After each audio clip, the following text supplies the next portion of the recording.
가지고 주 안에서 강건하라 라는 제목으로 말씀드리도록 하겠습니다. 성도는 하나님의 축복 가지고 살도록 되어 있습니다. 돈이 필요 없다는 말도 아니고 일하지 말란 말도 아니고 하나님이 분명히 그 성도에게 주시는 축복이 있다라는 겁니다. 그 축복을 받을 때 뭐 하느냐? 그냥 내가 먹고 사는 게 아니라 세상을 살리고 치유하고 변화시키는 것이죠. 우리에게 뭐가 있냐 하면은 사명이라는 것이 있기 때문에 이게 없다면은 축복이 필요 없을지도 모릅니다. 하지만 하나님은 우리에게 하나님이 주시는 사명을 우리에게 주셨기 때문에 하나님은 우리에게 뭘 하시냐? 축복하시는 겁니다. 그래서 우리가 가는 곳마다 하나님이 하늘의 천사를 보내시고 하나님이 영적 비밀을 보호자의 축복과 능력을 베풀어 주시는 것이죠. 그래서 우리에게 사명이라는 것은 뭐냐? 책임입니다. 책임. 영적 책임. 유 목사님, 제가 미국 가 있을 때, 유 목사님 밑에서 아주 초창기부터 훈련받으신 지산옥 여자분인데, 목사님, 교회 가서 내가 팀사를 하신 일이 있어요. 있는데, 그 목사님이 그런 얘기 하시더라고요. 그러니까, 유 목사님을 초창기부터 아주 가까이에서 모셨던 분이기 때문에, 이제 본 게 많죠.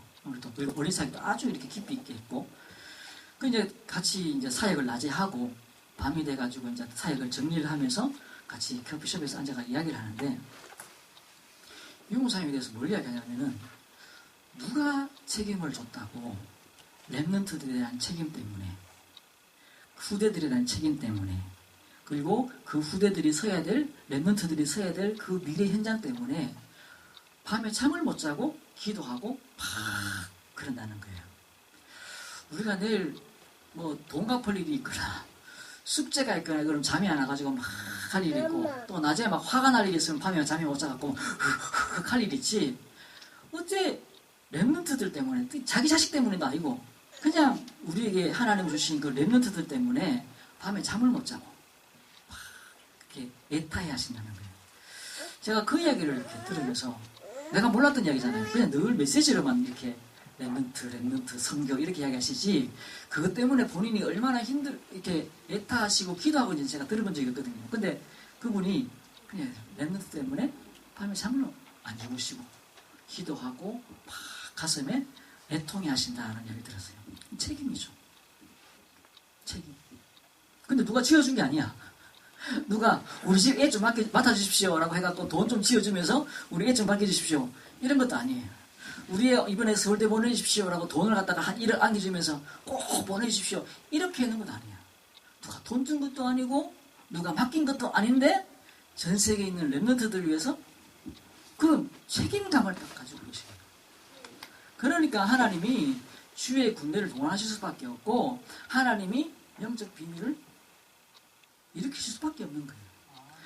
우리가 마찬가지죠. 우리에게 하나님이 세계복음화라는 사명과 그 사명에 맞는 책임들을 주셨어요. 또 우리에게 하나님이 교회라는 책임도 주셨어요.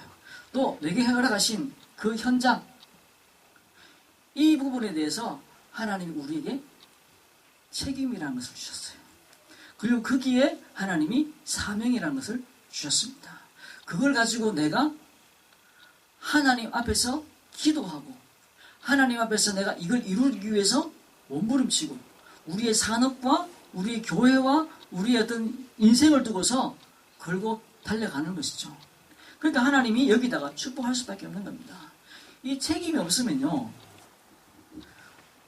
축복하실 이유가 없는 거죠.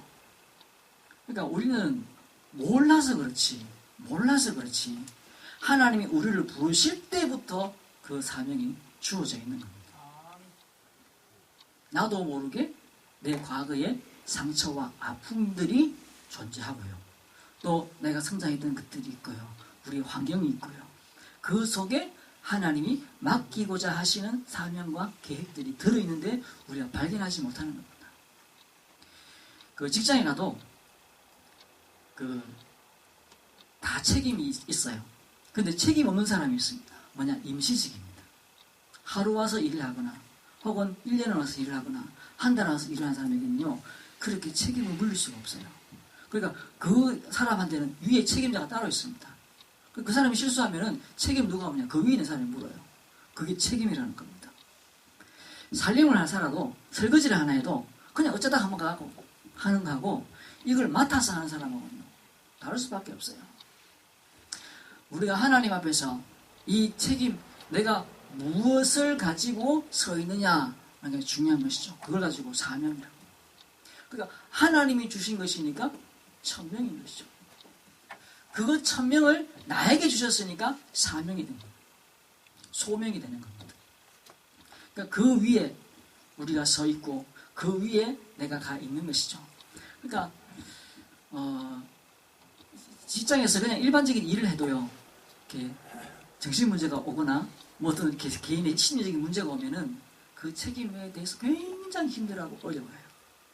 막 도망가고 싶고 막 이렇게 피하고 싶고 그러게 되시는 겁니다. 내가 하나님 앞에서 기도하면서 응답받아야 되는 거죠.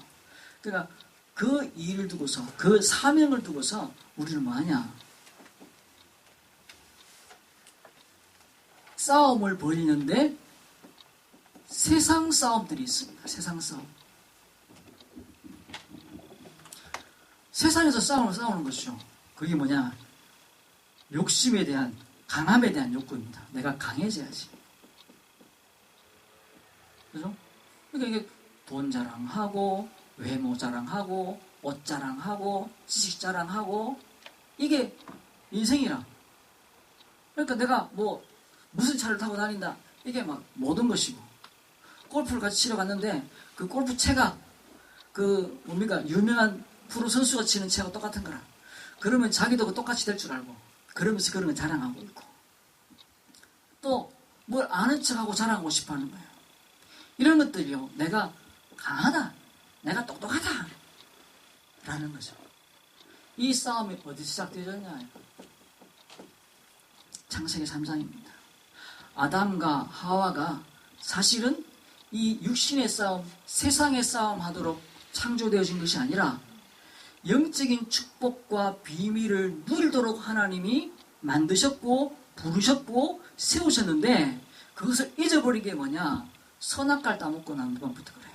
그 선악과를 보니까 뭐라고요? 먹음직하고 보암직하고 지혜롭게 할 만큼 탐스럽기도 한 나무인지라.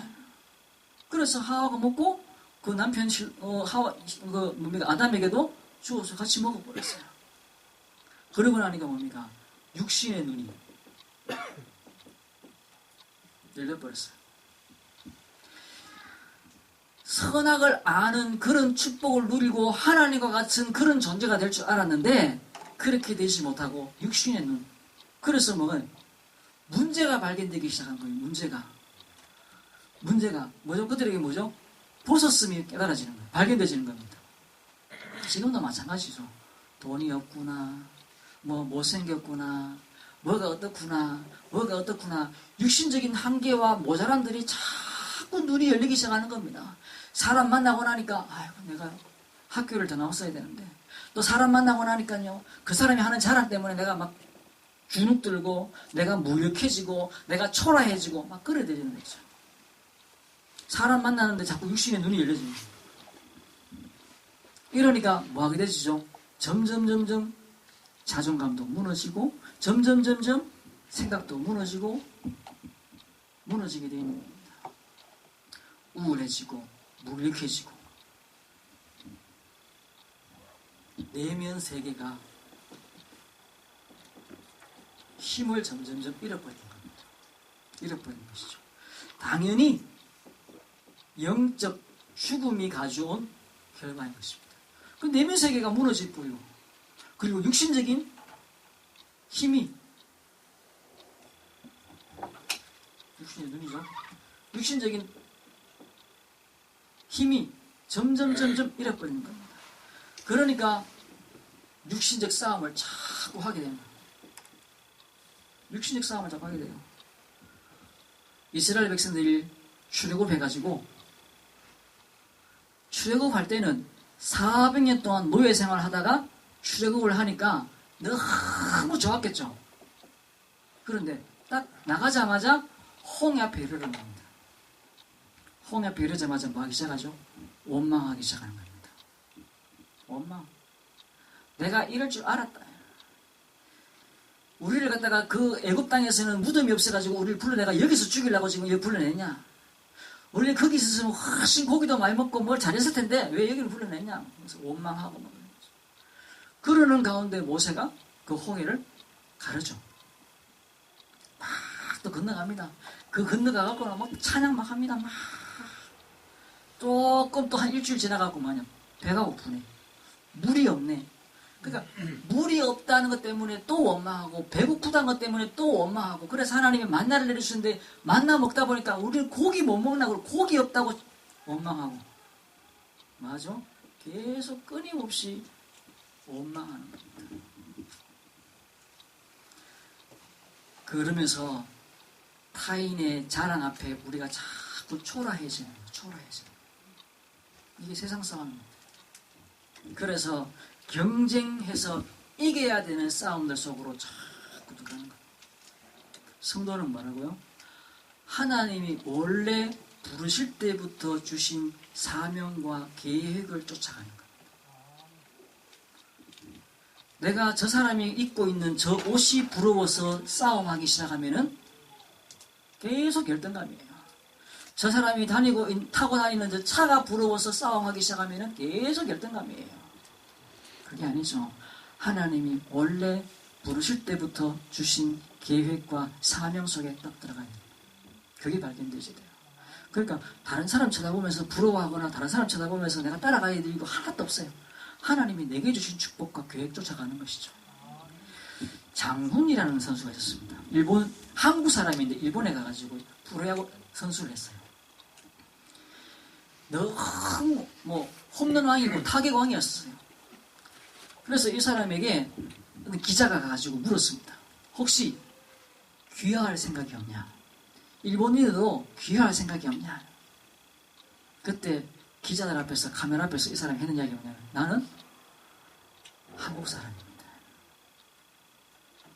귀화할 생각이 없냐? 이렇게 물었는데 나는 한국 사람입니다. 이렇게 얘기를 했어요. 그 이야기가 TV로 나가고 난 이후부터요. 이 장훈 선수가 타격자에 딱 들어서면은 막 강등사에서 막 야유 소리가 막 들리기 시작하는 거예요. 그러면서 조생진 나가라, 조생진 빠가야로 바보다는 말이죠. 막 비난하고 욕을 하기 막 시작했어요. 이 선수가요, 일본 선수 최초로 지금 현재로 일본에서 제일 잘 치는 선수가 이치로라는 선수입니다. 지금 제가 미국 가 있죠, 그 사람이. 이치로라는 선수인데 이 선수가 지금 3,000 안타를 쳤어요. 근데 그 사람이 70년대인가? 그때 3,000 안타를 쳤더랬어요. 엄청난 선수죠. 이 사람이 왜 비난받냐? 그 전까지는 장훈 그러면서 막 좋아했는데 이 사람이 TV에서 나는 한국 사람이다. 나는 조선인이다. 라고 말했는 그 한마디에 일본 사람들이 뭘 느꼈냐? 열등감을 느낀 겁니다. 자기가 가지고 있는 장훈이라는 선수가 가지고 있는 자기 존재에 대한 프라이드, 자존심이 딱 드러난 거죠. 나는 한국 사람이다. 나보고 왜 일본 사람 되라 그러냐? 나는 한국 사람이다. 나는 한국 사람이 자랑스럽고 나는 한국 사람으로 살다가 한국 사람으로 죽겠다라는 이야기를 한 거죠. 그 말을 일본이 싫다, 좋다, 나쁘다 이런 이야기를 그 사람은 한 적이 없어요. 여전히 일본에서 야구 선수를 했고 죽을 때까지 했어요. 그 사람 죽은지 모르는데 했어요. 했는데 그거를 봤던 사람들이 뭘 느꼈냐? 열등감을 느낀 겁니다. 지가 뭔데? 한국이 뭔데? 왜 일본 사람 되라 그러는데 왜 한국 사람 남겠다는 거야? 한국이 더 좋아? 그런 거죠. 한국이 더 좋다는 말을 한 거죠. 말은 안 했는데 나는 한국 사람이 자랑스럽고 한국인으로 죽겠다는 이야기를 그냥 한 거죠.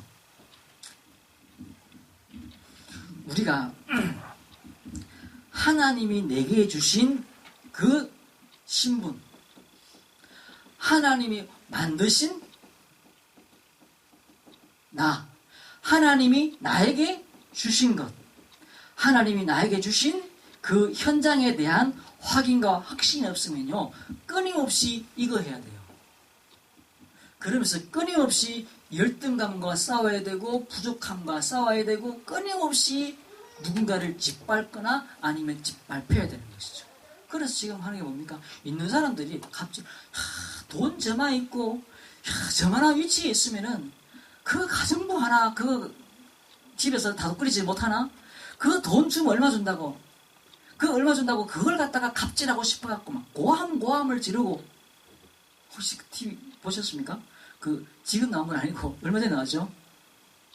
한진의 그 조양호 회장 돌아가셨습니다만 그 부인이 그 가정부 집에서 일해주시는 그 여자한테 필리핀자라고 그러죠. 그 사람한테 고함을 지르는데 그냥 야! 이따밖에 일 못해! 이런 게 아니었어요.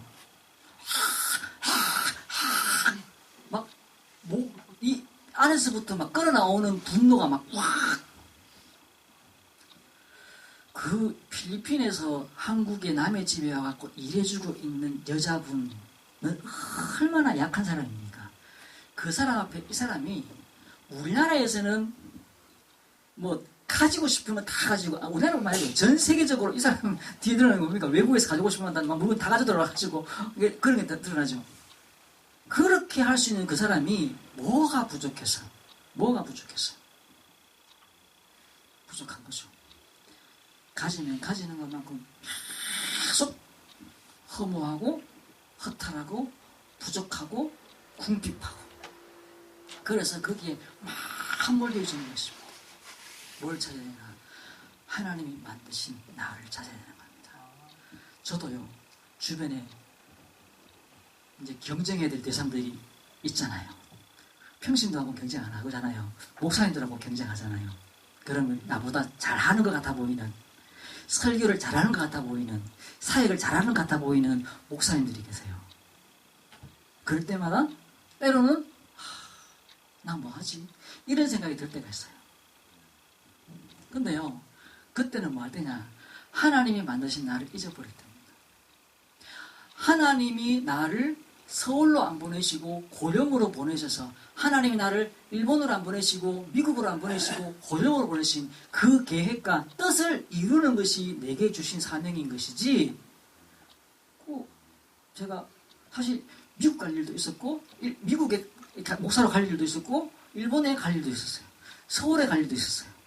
근데 하나님이 막으시고 못 가게 하시고 안 가게 하시고 고령에 네 그릇이 고를만하다 이렇게 생각하신 건 아닌 것 같아요. 내게 주신 하나님의 그 사역을 이루기 위해서 보내신 것 같아요. 내게 주신 현장, 그게 있는 것이죠. 절대 꿀리지 않습니다. 내가 영적으로 힘을 잃을 때 자꾸 세상 싸움이 나올 때가 있습니다. 부러울 때가 있어요. 한 번씩. 근데 하나도 안 보여요. 하나님이 나를 인도하고 계시고 하나님이 나를 향한, 내 인생을 향한 계획이 있다는 사실이 늘 확인되십니다. 그죠? 우리가 발견했겠습니다. 여호수아 1장 1절. 요게 언제냐 하면요, 이스라엘이 400년 동안 노예 생활하다가 모세라는 지도자 때문에 거기서 빠져나왔잖아요. 빠져나와서 광야를 40년 동안 헤치고 다니다가, 그리고 다시 요단을 건너서 하나님 약속하신 땅 가나안 땅으로 정복해 들어갑니다. 정복해 들어가려고 하는데 하나님이 모세를 불러가시죠. 모세를 불러갔는데 모세가 죽었는 게 아니고 나는 여기까지인가 보다. 하나님이 그 이후에 여호수아를 세워서 가나안 땅을 정복하게 만드시죠. 모세는 그 120세 나이에 그냥 호련히 자기 길을 갑니다. 어디 갔는지 모르요. 성경에 안 나와 있어요. 그 이후에 그 이스라엘의 지도자로 받은 사람이 누구냐면은 여호수아입니다. 얼마나 무섭겠어요. 사람은 200만 명이에요. 거기에 대해서 이거 좋다 이게 아니고, 알죠? 이 여호수아는 책임을 느끼는 겁니다. 내가 이들 어떻게 인도하지? 내가 어떻게 이들을 하나님 앞에 바로 서게 만들지라는 것에 대한 사명과 책임을 여호수아가 느끼는 것이죠. 안 느꼈다면은 뭐 200만 명이 다 내 백성이라 이제 뭐 다 끝난 것이 내가 이제 대장이야. 내 말 들어 이래갖고 하면 좋잖아요. 그런데 이 여호수아는 두려움이 사로잡혔어요. 모세가 없으면 내가 어떻게 하지? 모세가 없는데 내가 어떻게 이 이스라엘 백성을 이끌어가지? 그때에 주신 메시지가 이겁니다. 여호수아 1장 1절에서 9절.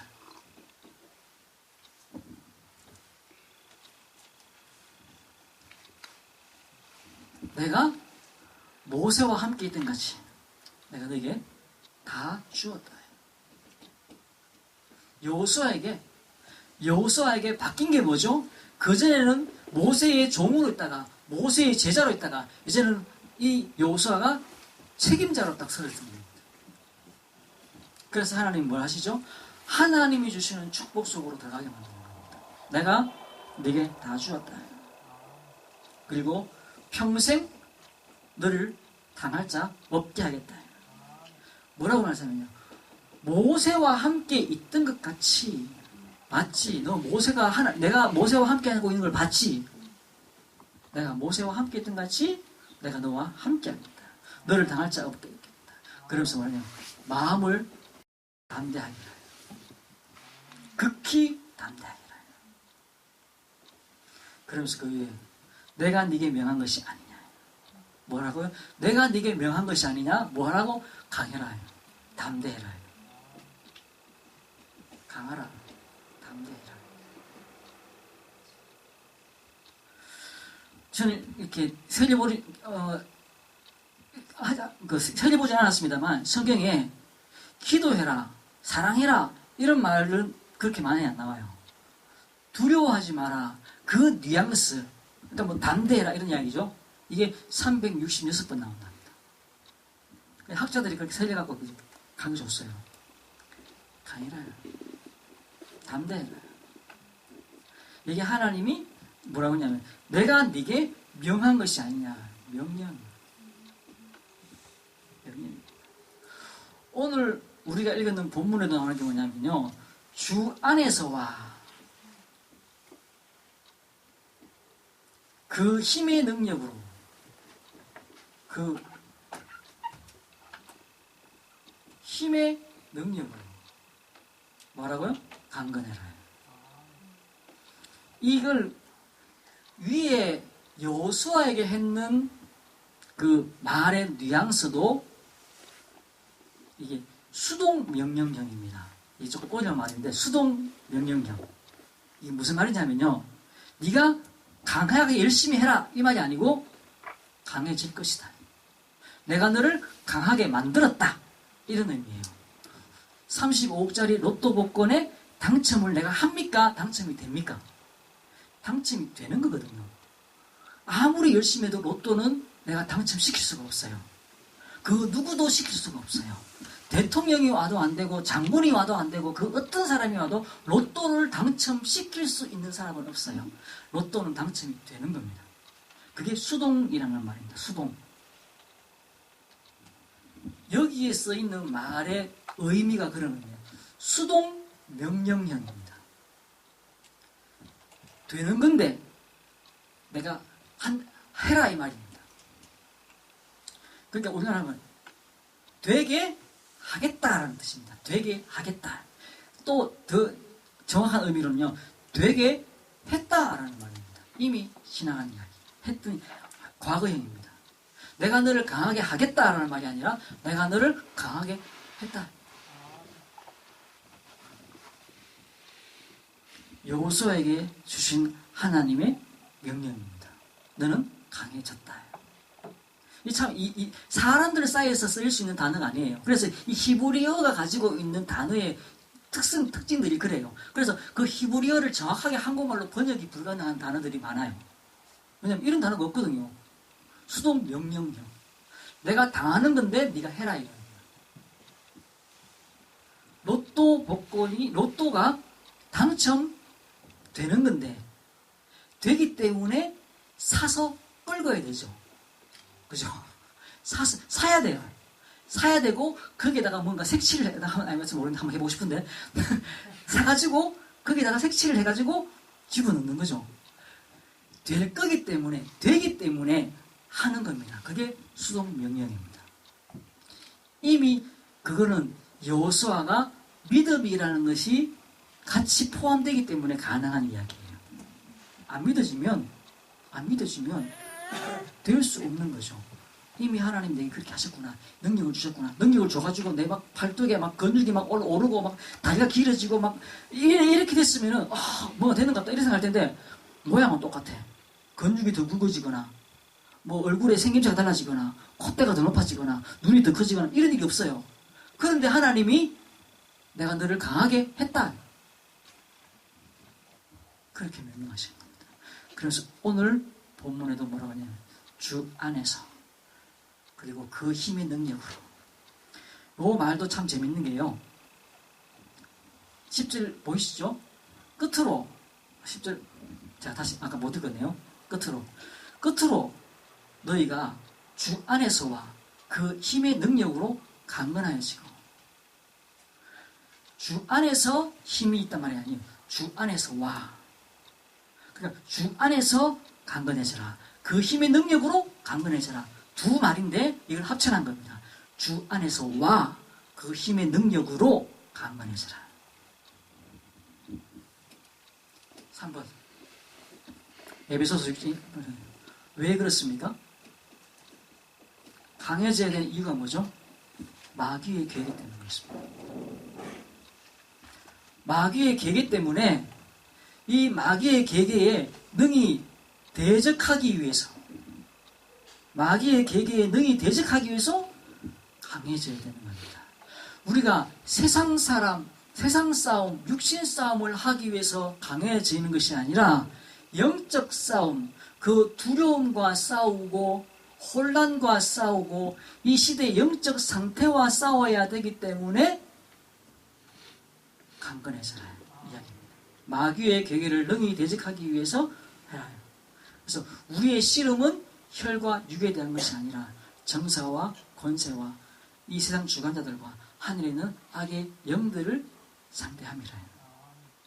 어둠의 세상 주관자 이 사단이 인간의 마음에 이간을 하고 멸망으로 끌고 가고 불신앙으로 끌고 가고 자꾸 흑암으로 끌고 가기 때문에 그리고 하나님이 내게 주신 나를 만드신 나 하나님 만드신 나 하나님이 주신 것 하나님 주신 그 현장을 잃어버리게 만들기 때문에 사단이 하는 일이 뭐냐 하나님과의 그 관계와 그 축복을 잃어버리게 만들고 모르게 만드는 거예요.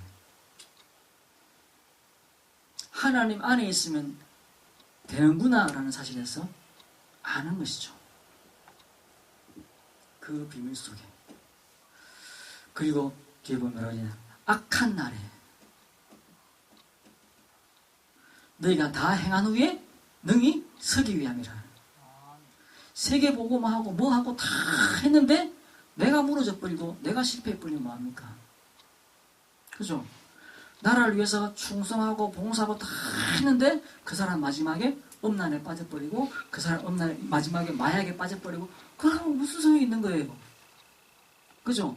그 축복과 은혜를 함께 누리고 승리해야 되는 거잖아요. 악한 날에 너희가 다 행한 후에 너희 서기 위함이라. 나를 살려라. 내가 먼저 살아야 되는 거예요. 내가 먼저 힘을 얻어야 되는 거예요. 내가 그 축복 속에 들어가야 되는 거예요. 그렇지 않으면 다 해놨는데 망가져버려요. 다 수고했는데 망가져버리는 거죠. 그래서 이 마귀의 계계를 능히 대적하기 위해서 말하고요. 전신 갑주를 입어라. 뭐 그 위에 또 뭐 여러 가지 나와 있어요. 말씀 읽겠습니다. 하나님이 우리에게 하나님이 우리에게 주신 사명 분명해야 되는 겁니다. 하나님 만드신 나. 그래서 하나님 우리 교회에 치유하는 교회로 하나님 우리를 부르셨습니다. 아, 치유하라고 하시는 거구나. 하나님이 세상을 치유하라고 하시는 거구나. 치유해야 되는 것이죠. 또 237 나라, 237개 나라, 땅 끝을 향한 하나님의 계획에 우리 눈이 열리는 겁니다. 하고 못하고의 문제가 아니라 못하더라도 우리의 눈이, 우리의 생각이 땅 끝을 향해 있어야 되는 겁니다. 그죠? 뭐 우리끼리 잘 살면 됐지, 이렇게 갖고 하나님의 축복을 받을 수가 없다는 겁니다. 잘 들으십니다. 하고 안 하고는 하나님의 소관입니다. 하지만 내 생각과 내 마음은 어디에 있어야 되냐? 230개 나라 땅 끝을 향해 있어야 되는 것입니다. 또 세 번째는 뭐냐? 렘넌트. 미래를 살리는 그 일에 우리의 방향과 생각이 놓여져 있어야 됩니다. 이게 뭐죠? 우리의 사명이고 이게 우리의 책임입니다. 이 일을 위해서 하나님 내게 무엇을 하라고 하시는 걸까? 하나님이 내게 무엇을 시키실 걸까? 그거를 생각하고 또 바라보는 게 기도입니다. 그리고 그게 말씀입니다. 말씀 속에서 하나님이 나를 찾는 것이죠. 하나님이 치유한 교회를 세우셨고 237 나라를 살리는 교회를 세우셨고 후대를 살리는 교회를 세우셨는데 이 위에 내가 무엇을 하며 내 인생을 어떻게 살 것이냐. 내 인생이 하루를 남았을 수도 있고 1년 남았을 수도 있고 10년 남았을 수도 있습니다. 그런 관계없잖아요. 그건 하나님 소관이고 하나님 소관이고 내가 몇 년을 살든지 그건 하나님 소관입니다. 그런데 내가 무엇을 위해 살아야 되고 내가 무엇을 위해서 보냄받았느냐는 사실을 발견하는 것은 그건 내가 발견해야 될 일이에요. 그때 하나님이 축복하시는데 주의 천문천사를 보내시고 담대하게 만드시고 하나님이 우리를 승리로 인도해 가시는 것이죠. 한 주 동안도 기도하다가 이걸 두고 기도하십시오. 하나님, 내가 치유하는 교회가 되게 하시고 우리 교회가 치유하는 교회가 되게 하시고 땅끝을 보는 교회 되게 하시고 미래 살리는 교회 되게 하옵소서. 그런 내가 되게 하시고 그 교회에 내가 쓰임받게 하옵소서.